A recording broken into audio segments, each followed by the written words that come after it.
Hi class, Dr. Rosie here. This is our last recording. This is the last time you'll probably hear my voice. Perhaps we'll meet again. Maybe when it comes time for you to take Comp 1 and Comp 2. I'll be around, so just make sure that you look me up. In the meantime, let's go to our listening and note-taking skills book. Okay, chapter 13, page number 123. And I will be reading the sentences as usual. Ready, set, let's do it. Number 1. One of the most important characteristics of American-style capitalism is individual ownership of property.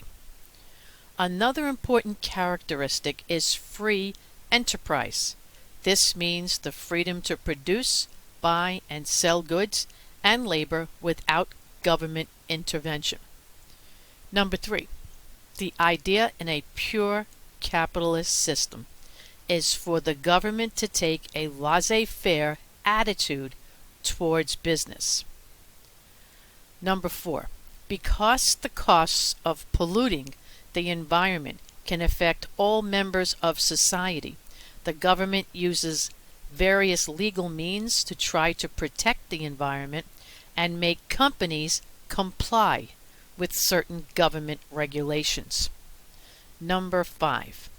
You may remember the BP oil spill in the Gulf of Mexico in 2010, which resulted in the worst environmental disaster in United States history. Number 6. The company was charged with violating safety and environmental regulations in building and managing the well that spilled the oil. The government intervenes to see that businesses remain competitive. Antitrust laws were passed to prevent companies from joining together to unfairly control prices, what we call price fixing. Number 8. The second method government uses to maintain stability in the economy is expenditure, the money that the government spends. Number 9, the government can raise taxes to take money out of the economy and lower the inflation rate. Number 10, when the president and Congress do not work together, or when two parties do not work together, a political gridlock can occur. And we certainly don't ever want that gridlock to occur. So I just thought I'd just tell you that it's been great having you in class. I didn't get a chance to actually say that to you in person, but I am telling you now it has been wonderful. I wish all of you good luck, and I'm signing off now.